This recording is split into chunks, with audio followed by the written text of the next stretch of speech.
We're talking about that other kind of fear, the kind that burrows deep, the kind that makes you question the very ground under your feet. Have you ever been driving, minding your own business, and taken a wrong turn? A turn that feels less like an accident and more like an invitation.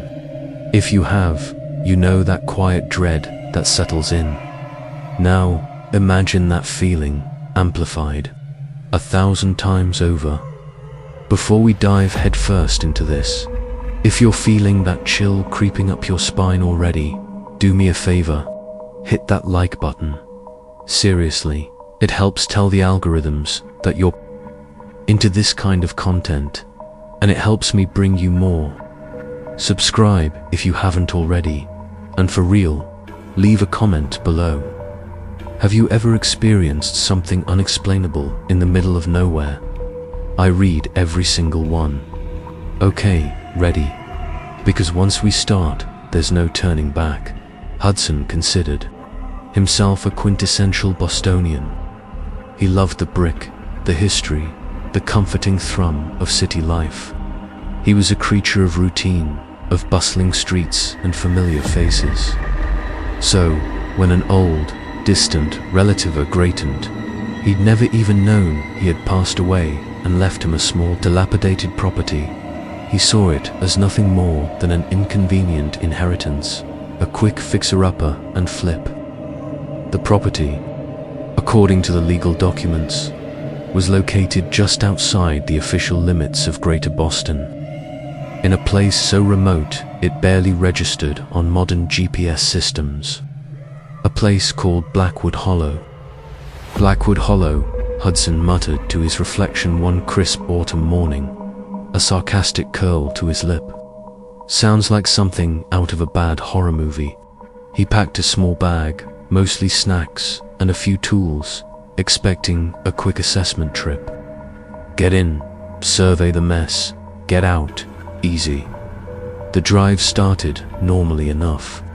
The familiar cityscape dissolved into highways, then into state roads, and finally into something else entirely. The asphalt began to crack, shedding its modern skin for rougher, older tar. Trees, once neatly lined, grew wild and tangled, forming an oppressive canopy that devoured the sunlight. His phone signal, a constant companion in the city, flickered, then died. The GPS, too, sputtered, displaying a blank grid where roads should have been. Hudson felt a prickle of unease. This was beyond rural. This was forgotten. He found Blackwood Hollow not by a sign, but by the sudden, unsettling hush that fell. Over the world, the air grew heavy, still. The few houses he passed were ancient things, leaning into themselves, their windows like vacant eyes. No cars, no people, just a profound, suffocating silence. He slowed to a crawl, navigating by instinct. The legal description of the property echoing in his mind, last dwelling on Old Mill Road, past the abandoned gristmill. The gristmill was a skeletal ruin, its wheel long gone, its timbers rotting like bone, and beyond it, nestled beneath a knot of gnarled, impossibly dark trees, sat the house. It wasn't just old, it was ancient, like it had grown out of the earth itself, rather than built upon it. Paint peeled in leprous flakes, the porch sagged, and the roof looked ready to collapse. A shiver, unrelated to the crisp air, traced its way down Hudson's spine. Right, he said aloud, his voice sounding thin and reedy in the overwhelming quiet. Let's get this over with. He pushed open the creaking gate, stepping onto the property. The leaves underfoot were unnervingly dry, crunching with an exaggerated loudness. The front door was unlocked, a heavy plank of oak that swung inward with a groan that seemed to come from the house's very core. Inside, the air was cold, thick with the smell of dust, damp, and something else.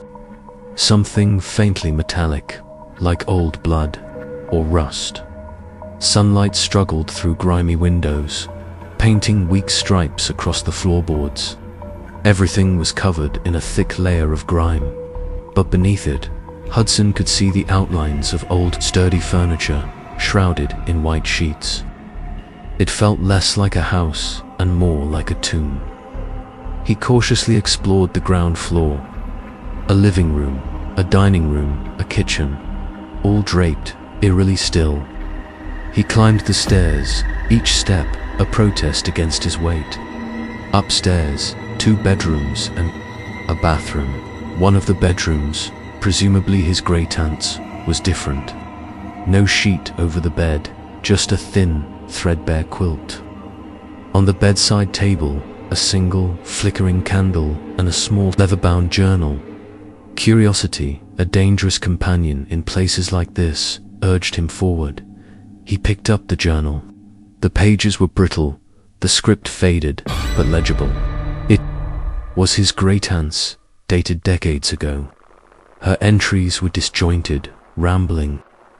They spoke of the whispers in the woods, of the pull of the earth, and of the old ways. Then, a specific phrase caught his eye, repeated over and over. They watch, they always watch, and the offering must be made. A sudden bang from downstairs made Hudson jump, dropping the journal. His heart hammered against his ribs.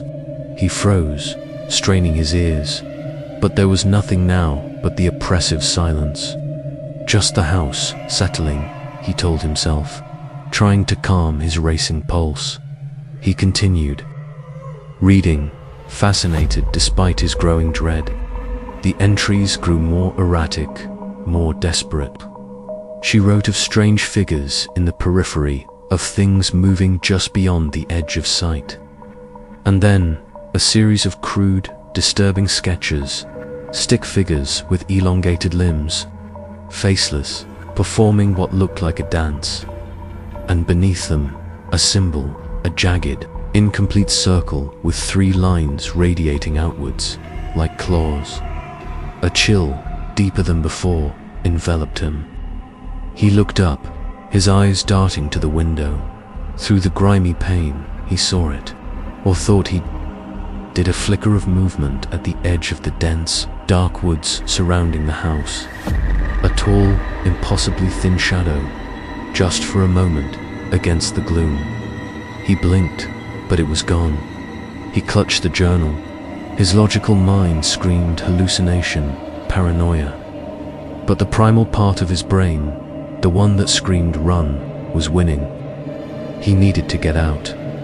Now he sprinted down the stairs, adrenaline surging. He burst through the front door, gasping for breath, the metallic smell stronger now. He fumbled with his car keys, plunging them into the ignition. Nothing. He tried again and again. The engine remained stubbornly, terrifyingly silent.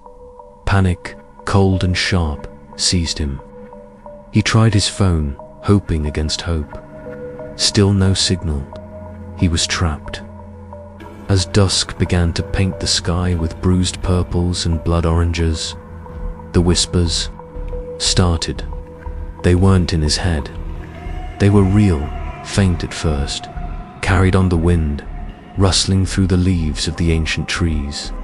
They were low, guttural, unintelligible, yet somehow profoundly menacing. The air grew colder, heavy with a silent expectation. He peered into the encroaching darkness. This time, he didn't just see a flicker.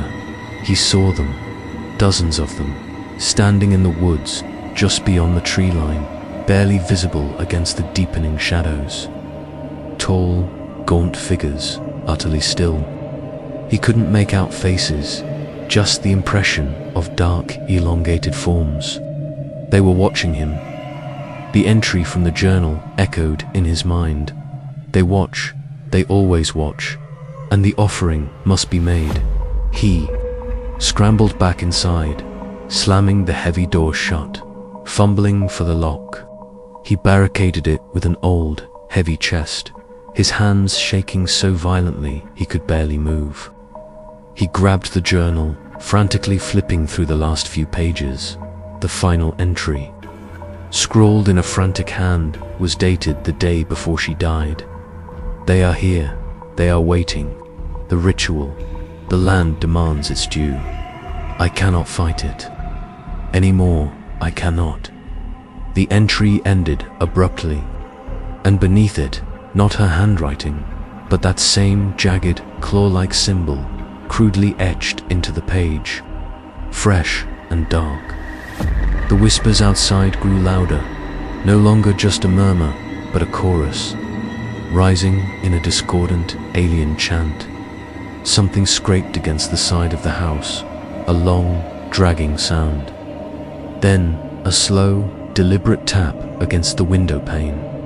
Hudson pressed himself against the wall, his breath catching in his throat. He could feel it now, the presence. Something ancient, hungry, had woken. And it wasn't just watching him anymore. It was coming for him. The darkness outside the windows was no longer just the night. It was teeming with shapes, with eyes he couldn't see but could feel burning into him.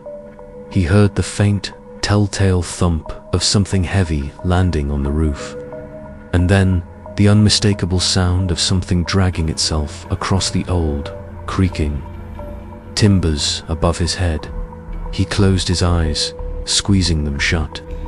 He just wanted to be back in Boston, in his noisy, bustling apartment, where the only thing to fear was a late bill or a rude cab driver. But the silence that followed the scraping on the roof was worse than any noise.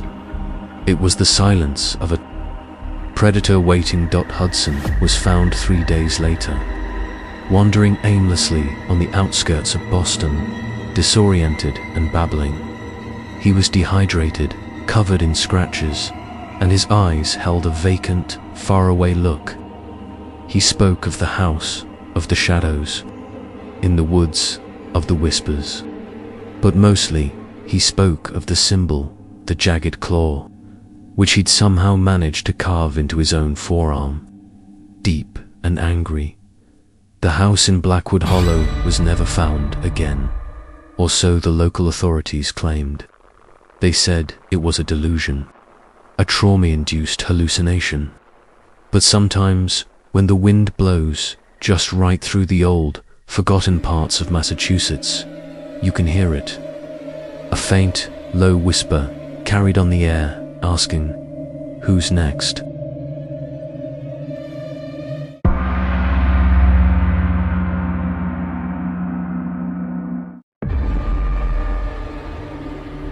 It's a memory, a scar. It's the kind of chilling whisper that creeps into the quietest corners of your mind, especially when the lights are out and every shadow seems to stretch just a little too far. Have you ever had that feeling, that primal dread that grips you when logic fails and the world you thought you knew unravels? You're about to. This isn't some campfire tale. This is something that happened to people just like us, right outside the familiar glow of Denver, in a place the maps conveniently forget. But before we dive deeper into the darkness, do me a favor. If this story sends shivers down your spine, if it makes you question every creak in your house tonight, then hit that like button. Subscribe for more tales from the edge of sanity, and most importantly, comment below and tell me what's the one thing that truly unnerves you.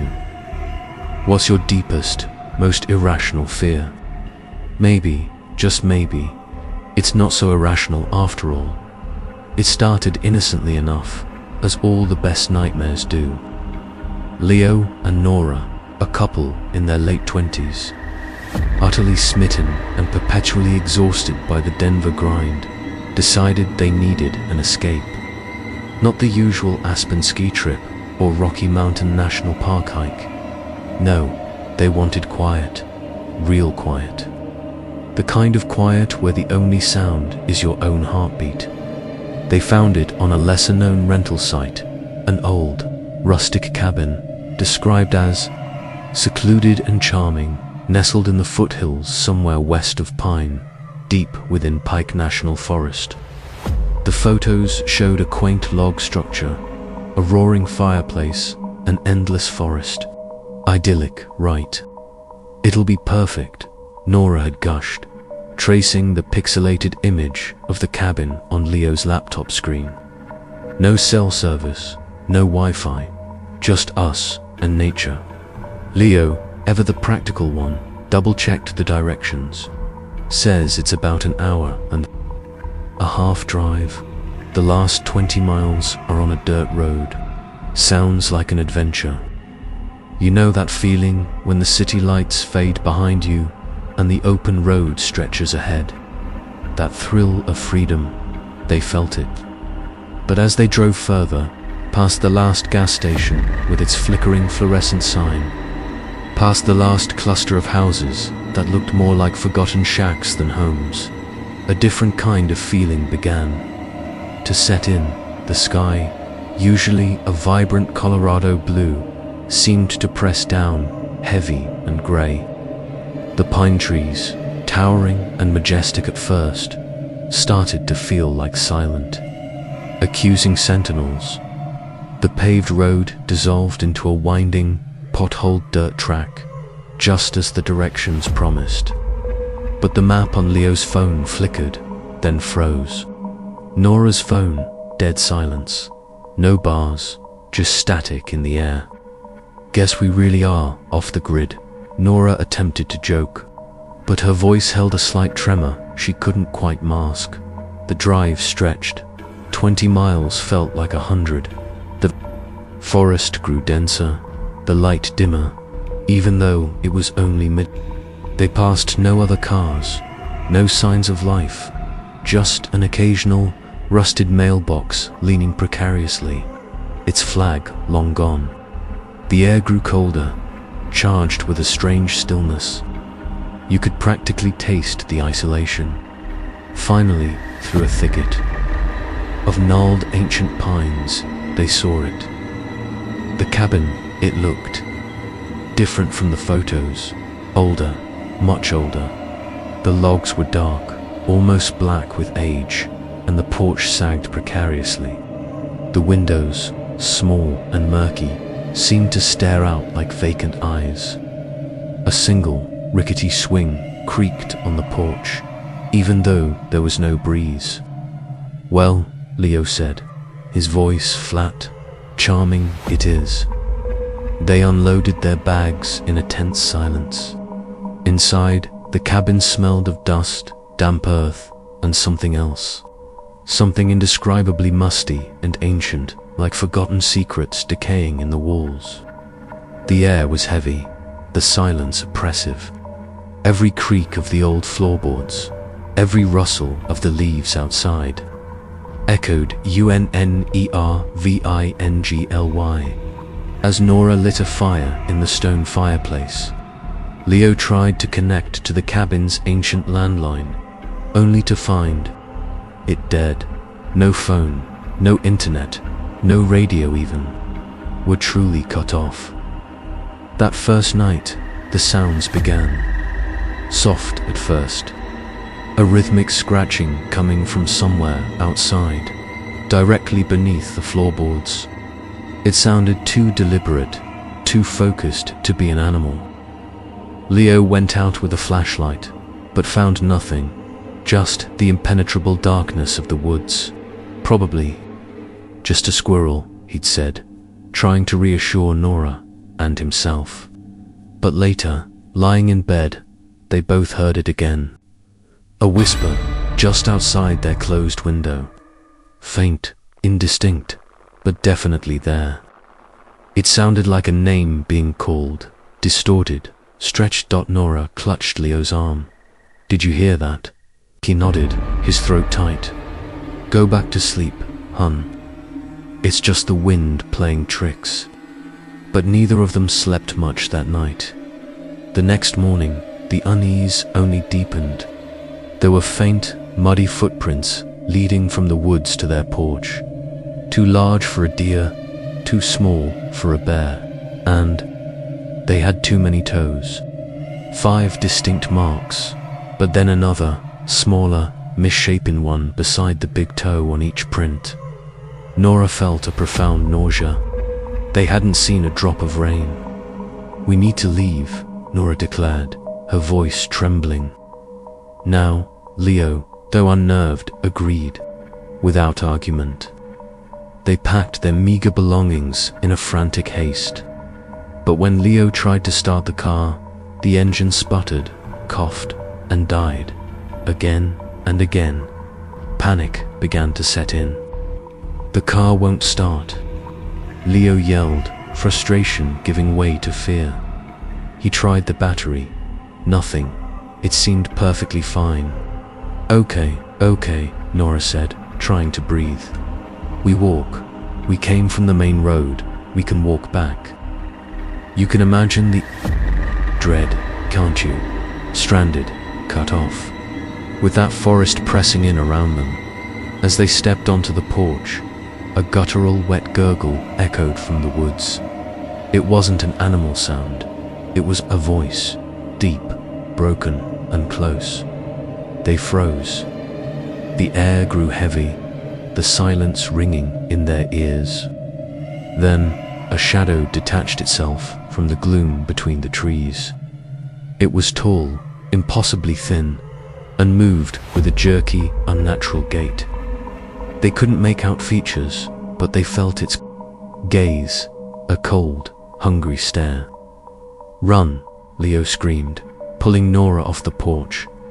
They ran, blindly, through the dense undergrowth, over fallen logs, ignoring the sharp branches tearing at their clothes and skin. The gurgling sound followed them, gaining. They could hear its heavy, dragging footsteps, uneven, getting closer.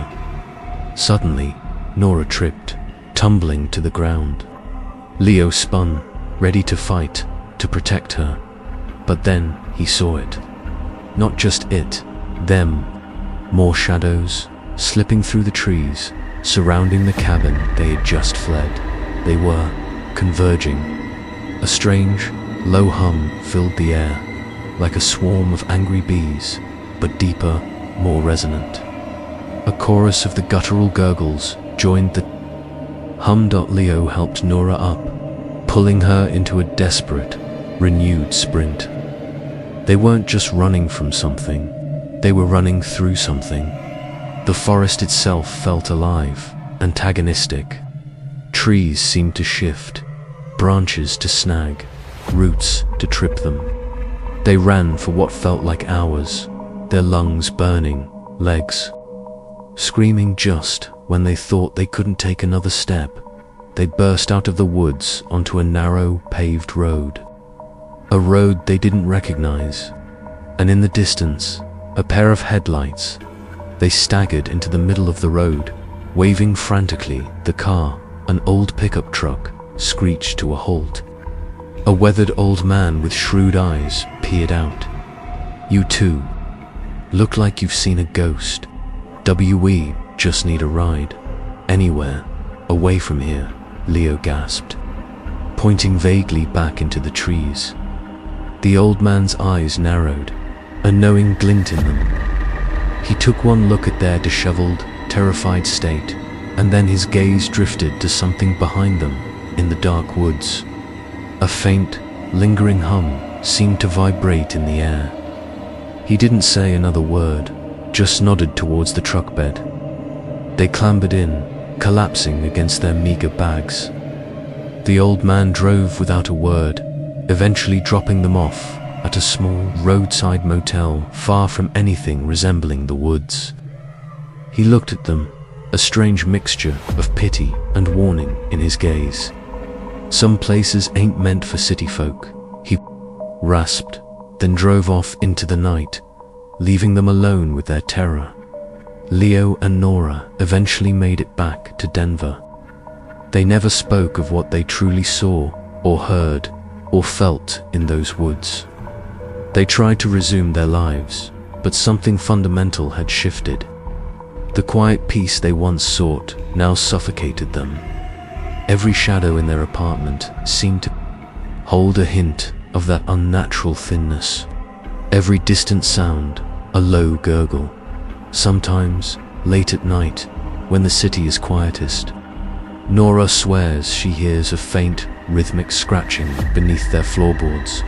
And Leo, he occasionally glances at the old, cracked screen of his phone, where a single, unread message is stuck in his outbox, dated the day they left for the cabin. It's an email to the rental company. The subject line, Cabin Inquiry. But the body of the message is blank. He can't delete it. It just sits there, a phantom echo of a trip they should never have taken. And sometimes, when they're alone, they catch a fleeting glimpse of each other's eyes, and they both know. Whatever was in those woods, it wasn't left behind. It's still out there. Or maybe, just maybe, it found a way to follow them home. And it's waiting for the quiet. Waiting for you. It's a memory, a scar. It's the kind of chilling whisper that creeps into the quietest corners of your mind, especially when the lights are out and every shadow seems to stretch just a little too far.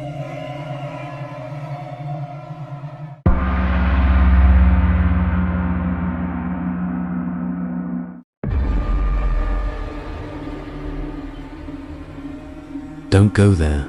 Well, for Daniel and Gianna, a young couple from the bustling heart of Charlotte, that whisper became a scream. And trust me, by the end of this, you'll be checking your rearview mirror a little more often. Before we dive into the chilling depths of their story, if you're into tales that make your skin crawl and keep you up at night, do me a solid. Hit that like button. Subscribe if you haven't already, and leave a comment below telling me the creepiest place you've ever been. Your support helps bring more of these nightmares to life. Alright, settle in. This isn't just a story. It's a warning. Daniel and Gianna were your typical Charlotte urbanites. Daniel, a web developer with a penchant for classic rock and obscure documentaries, and Gianna, a graphic designer whose Instagram feed was a vibrant testament to the city's burgeoning art scene. They loved their loft in Southend, the craft breweries, the buzz of uptown.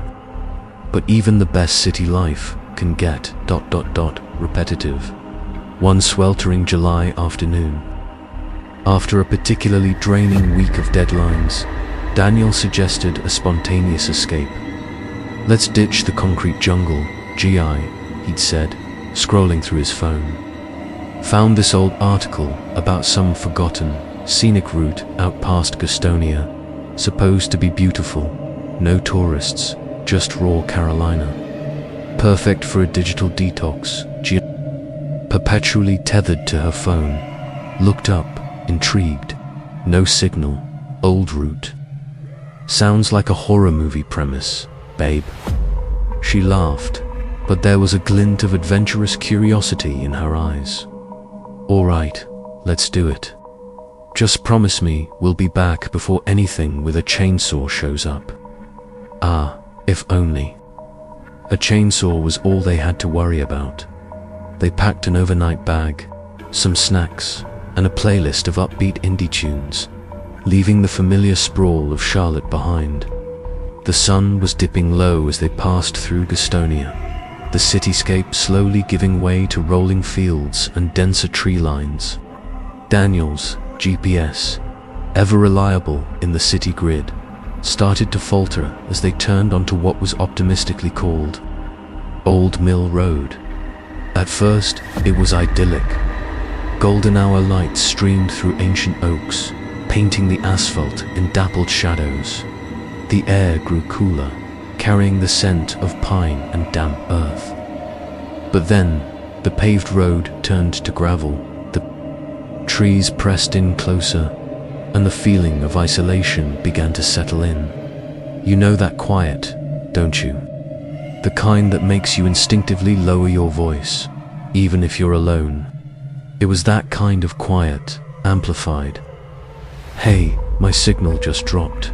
Gianna said, holding up her phone. Mine too, Daniel replied, glancing at his dashboard. GPS is out. No worries, G. It's just a detour. Probably a dead zone. He tried to sound reassuring, but a thread of unease had begun to weave itself into the comfortable silence. The road grew narrower, overgrown with weeds, as if it hadn't seen regular traffic in years.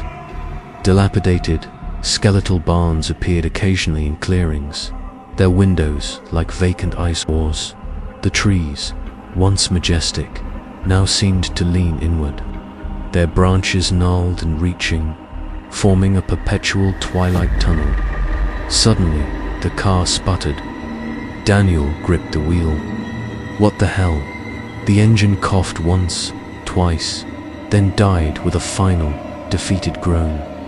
The silence that followed was deafening, save for the hum of cicadas and the distant, unsettling hoot of an owl. Panic, cold and sharp, pricked at them. No, Gianna whispered, fumbling with her phone again. Still nothing. Daniel, what are we going to do? Daniel tried the ignition. Nothing. He tried again. A sickly cough, then silence. Okay, don't panic. Probably just overheated. Or maybe a loose battery cable. I'll check under the hood.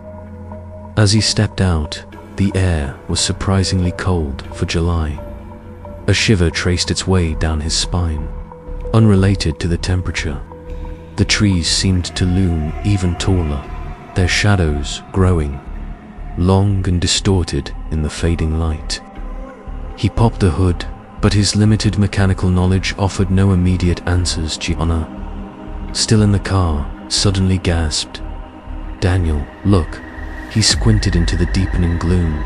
Further down the road, barely discernible through the trees, was a faint, flickering light. Not a street light, not a car, more like a lantern. Someone's out here, he said, relief momentarily overriding his apprehension. Maybe they can help. Or maybe they're the ones we should be running from, Gianna murmured, her voice tight. Daniel ignored her, hope a flickering ember as they walked towards the light. The air grew heavy, smelling of damp earth and something else, something metallic, like old blood. The light led them not to a house, but to an overgrown, ancient-looking cemetery, its tombstones tilted and swallowed by ivy. The flickering light came from within, cast by a single, crude lantern held by a figure bending over a fresh mound of earth. The figure, cloaked in ragged dark cloth, slowly straightened. It was tall, impossibly thin, and its face was obscured by shadow and what looked like a wide-brimmed hat. It didn't move towards them, but simply stood there, unmoving, watching. The atmosphere curdled into something truly sinister. You know that feeling when you're being watched, but not in a friendly way. Imagine that, but magnified by 1,000. Hello, Daniel called out, his voice cracking.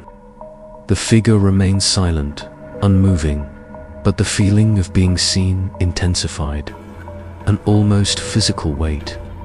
Then, a low, guttural chanting began. It wasn't in English, or any language they recognized. It was a rhythmic, ancient sound that seemed to vibrate in the very bones of the earth, rising and falling like the slow, labored breathing of something vast and terrible. Gianna grabbed Daniel's arm, her nails digging in. Daniel, no, we need to go now. The cloaked figure slowly, deliberately raised an arm, pointing a long, skeletal finger straight at them. As it did, the chanting grew louder, joined by what sounded like faint, rustling whispers from the surrounding woods, multiplying and circling them. Terror, pure and unadulterated, seized them. They turned and ran, sprinted back towards their dead car, adrenaline coursing through their veins like ice. They didn't dare look back, the gruesome chanting chasing their footsteps. They reached the car. Daniel fumbled for the keys, heart hammering against his ribs. He jammed it into the ignition, twisted it. The engine coughed. He tried again. It sputtered, coughed, and with a roar that was music to their ears, roared to life. He slammed it into reverse, tires spitting gravel, and spun the car around. They drove faster than seemed safe on the uneven road, the headlights cutting through the oppressive darkness. The trees seemed to close in even more, their branches scraping the car. In the rearview mirror, Daniel swore he saw flickering lights, hundreds of them deeper in the woods, slowly advancing. He couldn't discern what they were, but he knew they weren't friendly. They drove for what felt like hours, the gas tank slowly emptying, the car lights piercing nothing but endless dark trees. They finally saw a faint glimmer of civilization, a distant streetlight, then another, then a gas station sign. They crashed back onto a paved state road, the relief so profound it brought tears to Gianna's eyes. They were out, they were safe, or so they thought. Back in their Charlotte loft, weeks later, life had resumed a semblance of normalcy. But neither Daniel nor Gianna were the same. The city's sounds now seemed jarring, the quiet of their apartment too heavy. They sold their car, unable to stand the sight of it. They avoided any mention of their road trip. But sometimes, late at night, when the city sleeps and only the faint hum of distant traffic fills the air, Gianna swears she hears it. A low, rhythmic chanting, echoing faintly from the edges of perception. And Daniel, when he's alone, finds himself staring at the complex patterns of vines growing on the brick wall outside their window, wondering if they're slowly, imperceptibly, forming skeletal fingers. The worst part, they both have the same recurring nightmare. They're back on Old Mill Road, car dead, the chanting growing louder. But in the dream, the cloaked figure isn't alone, and the fresh mound of earth in the cemetery. It's just the right size for a human, for two humans. And sometimes, when they turn on the news, there's a brief mention of another young couple, adventurous and seeking solitude, reported missing in the remote patches of rural North Carolina. Just another statistic, just another story. But you know better, don't you? You know that some things, once found, can never truly be left behind. They just wait, whispering from the edges of the map, for the next curious soul to take a wrong turn. So, when you're planning your next escape from the city, think twice before you choose the road less traveled. Because in some places, out there, in the quiet countryside, you might just find something that wants to travel back with you. Sleep well, you'll need it.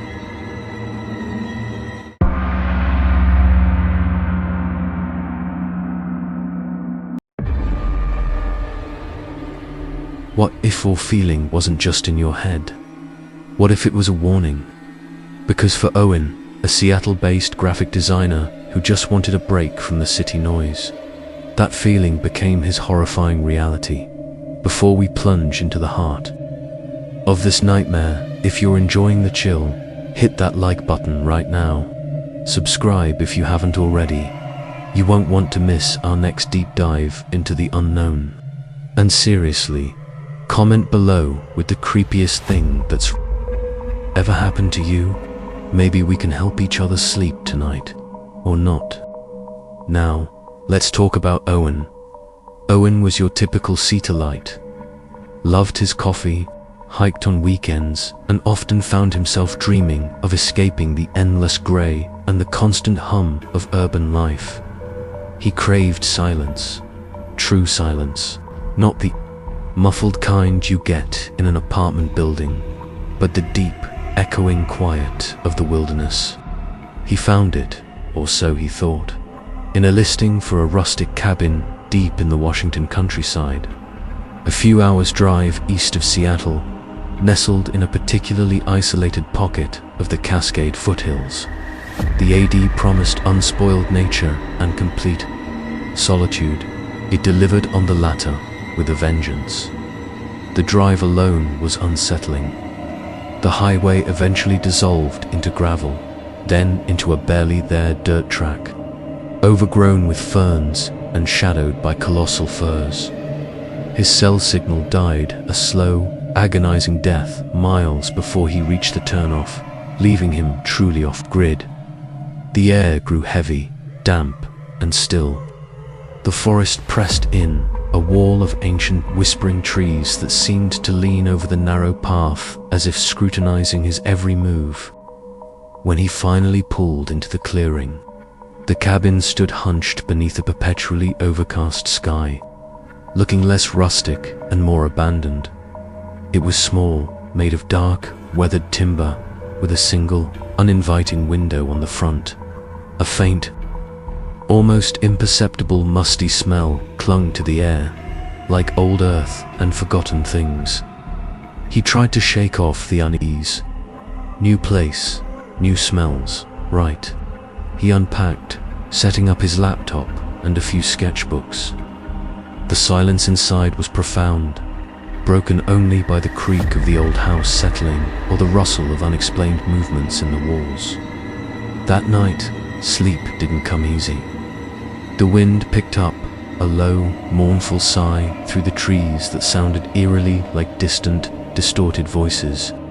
He heard things scuttling outside, raccoons, he told himself, or maybe a deer. But the sounds had a rhythmic quality, almost like tapping. Tapped, tap, tap, pause. Tap, dash, tap, dash, tap, dash.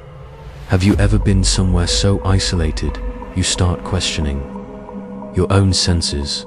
That was Owen's reality. The next morning, he went for a walk. The air was thick with mist, clinging to the branches like ghostly fingers. He walked for maybe an hour, trying to clear his head, but the feeling of being watched intensified. He kept glancing over his shoulder, convinced he saw movement in the periphery.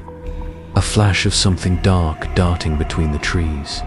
He found a small, peculiar clearing, unnaturally circular, with no undergrowth, just trampled earth. In the center, half buried, was a crudely carved wooden effigy, resembling a distorted human figure. Its eyes, made of some dark, polished stone, seemed to follow him. He felt a gut-wrenching dread, like an ice pick to the chest. What would you have done? Would you have picked it up or run? Owen ran back at the cabin. He locked the door, telling himself it was just some creepy local kids or an odd hunter. But the feeling of being watched persisted. That night was worse. The tapping returned, closer this time, at the window beside his bed. He froze, his heart hammering against his ribs. He gripped his flashlight, sweat beading on his forehead. The tapping turned into a slow, deliberate scratching, like long nails dragging down the glass. He heard a whisper, faint but distinct, just outside the window. His name, Owen. He bolted upright, shining the beam at the window. Nothing. Just the dark, reflective glass. He stared, straining his eyes, until he thought he saw it, a pale, indistinct face pressed against the pane, just for a second. Its eyes were black, bottomless pits. He screamed, stumbling back, knocking over a chair. He fumbled for his phone, desperate for a signal, anything. Nothing, just the dead screen. He tried to rationalize it away. Sleep deprivation, an overactive imagination fueled by the isolation. But the cabin felt colder, the silence heavier, as if something had just entered the room with him. He spent the rest of the night huddled in a corner, clutching a heavy iron poker, listening. The sounds continued, footsteps upstairs. When there was no upstairs, the faint, sickening sound of something dragging itself across the floorboards. The whispers, now seeming to come from inside the walls. He heard his name again, closer, from beneath the floor, like a child calling from a deep well, when dawn finally broke, painting the sky in sickly shades of grey and bruised purple. Owen didn't waste a second. He stumbled out of the cabin, leaving everything behind, not caring about his laptop or his clothes. His car was a lifeline. He fumbled with the keys, his hands shaking so violently he nearly dropped them. He swore he heard a chorus of whispers erupt from the cabin as he jammed the key into the ignition. A sound like 1,000 dry leaves skittering across a parched ground. He spun the car around, tearing down the dirt track, not caring about the bumps or the low-hanging branches scraping against the roof. He kept glancing in his rearview mirror, expecting to see something, anything, shambling out of the woods. He drove until the trees began to thin, until he saw a glimpse of distant civilization, until his phone buzzed back to life with a flood of missed messages. He pulled over, shaking, gasping for air. He was safe. He was back in the world. Owen never told anyone the full story. He just said the cabin wasn't what he expected, that it was too remote. He moved out of Seattle, found a small apartment in a bustling city miles away, where the noise was a comfort, a constant reminder that he wasn't alone. He even tried to forget the cabin, to bury the memory deep within his mind. But sometimes, late at night, when the city sounds die down and a sudden silence falls, he hears it. A faint, rhythmic tapping. Tapped, tap, tap. Pause. Tap, tapped. And he'll swear he catches a glimpse of a pale face in the reflection of his window. Its eyes black and hollow, just for a second. He thinks it was a warning. But what if it was? An invitation? What if something followed him back, clinging to the deep, forgotten corners of his mind? Because sometimes he hears the whispers again, carried on the wind, and they still call his name, Owen. And he knows, deep down, he never truly escaped the silence of that cursed countryside. What do you think happened out there? Let us know in the comments. And always, always be careful what you wish for when you crave silence. Some silences are best left undisturbed.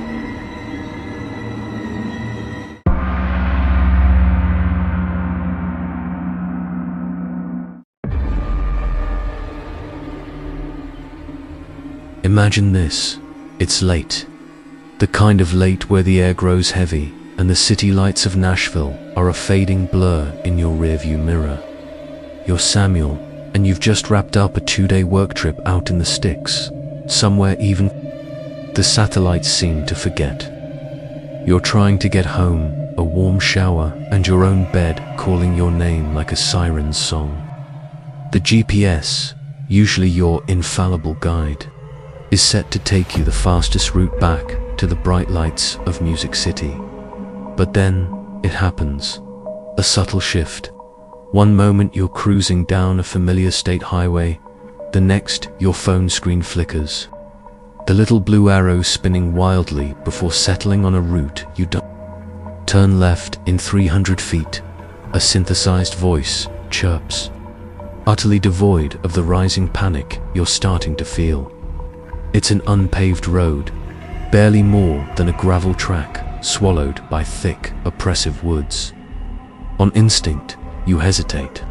Your gut screams wrong, but your brain, tired and eager for home, nags faster route. You take the turn as your tires crunch onto the loose gravel. The world outside the car seems to change. The trees close in, their skeletal branches clawing at the sky, blocking out the last streaks of twilight. The air grows colder, heavy with the scent of damp earth and something else. Something metallic and ancient, like deep rust or dried blood. You grip the steering wheel tighter. The low thrum of the engine is the only sound besides the gravel under your wheels, and suddenly that silence feels less like peace and more like a held breath. Your phone screen goes black. No signal. The realization hits you like a cold wave. You're completely off the grid. No GPS, no calls, just you, and this winding tunnel of trees. You try to turn back, but the road seems to have vanished behind you, swallowed by an impenetrable wall of darkness. Panic, cold and sharp, begins to prickle at the back of your neck. The road gets narrower. The trees leaning in so close, their leaves scrape against your windows, a sound like skeletal fingers tapping. You pass what looks like a single, derelict mailbox, leaning at an impossible angle, its flag long gone. Further on, a rusted sign, so weathered it's impossible to read, hangs crookedly from a forgotten post. Everything feels abandoned, yet, watched. You see it then. A flicker of light through the trees. Not a house, not a street light, just a pulsating, sickly yellow glow, deep in the woods, too low to be a star, too steady to be an animal. You tell yourself it's swamp gas, or a trick of the exhausted mind, but your hands are sweating on the wheel. Do you slow down? Do you speed up and pray this nightmare road ends? Suddenly, your headlights catch something in the road ahead. A figure. It's too far to make out details, but it's tall, slender, and seems to be moving with an unnatural gait. Not quite a walk, not quite a crawl. You instinctively slam on the brakes, the tires spitting gravel. The figure stops. It doesn't turn to look at you, but you feel its focus, a palpable weight pressing down on you. It just stands there, utterly still, facing away. What would you do right now? Would you floor it, risk hitting whatever it is? Or would you sit there, frozen, hoping it moves on? A chill crawls up your spine, colder than the air conditioner blasting. You can practically feel eyes on you from the darkness beyond the figure. A whisper, faint but distinct, seems to brush past your ear. A language you don't understand, yet its intention feels clear. You're not welcome here. Go back. But you can't. The road is gone. If you're feeling that same prickle of fear, if this story is making your skin crawl and your heart pound, hit that like button. Seriously, if you want more unsettling tales like this, subscribe and comment below with what you think Samuel should do next. It helps support the channel and lets me know you're here, deep in the darkness with me. You decide to edge forward, slowly. Maybe it's a trick of light, a twisted tree stump. Your headlights illuminate the figure more clearly. It's not human. Not exactly. It's too thin, too angular. Its limbs seem to bend at impossible angles. It's draped in tattered, dark fabric that seems to absorb the light rather than reflect it. And then, it slowly, agonizingly slowly, turns. Its head, it has no face. Just a smooth, pale expanse where eyes, nose, or mouth should be.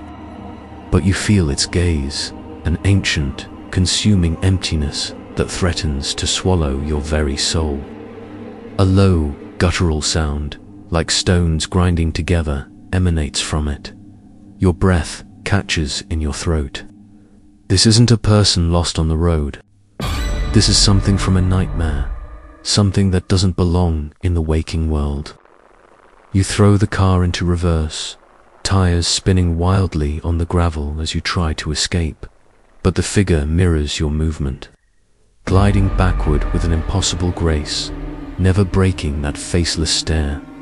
You slam the car into drive, ignoring the figure, and tear off down the path, the engine roaring in protest. The shadowy entity is instantly gone, swallowed by the darkness. You drive faster than you thought your old sedan could go, branches whipping past your windows, the car lurching over unseen roots and rocks. Just when you think you might be out, you burst into a clearing, and there it is. A house. No, not a house, a monstrosity. It's an antebellum-style mansion, but horribly warped, as if caught in a time-lapse of decay. Porches sag, windows are broken like empty eyes, and vines thick as pythons strangle the columns. A faint, sickeningly sweet smell, like rotten flowers and damp earth, hangs heavy in the air, and on the porch, swaying gently, are figures, not human. They're humanoid, perhaps, but elongated, too thin, too still. Silhouettes against the faint, sickly yellow glow you saw earlier, which now seems to emanate from within the house itself. They stand silently, watching you. Dozens of them. You don't think. You don't rationalize. You just turn the wheel hard, your car skidding in the loose gravel, and swerve back onto another, barely there path leading away from the house, deeper into the suffocating woods. The house and its silent watchers vanish behind you, replaced by the relentless, mocking darkness. You drive for what feels like hours, a primal fear driving you forward until the trees finally thin.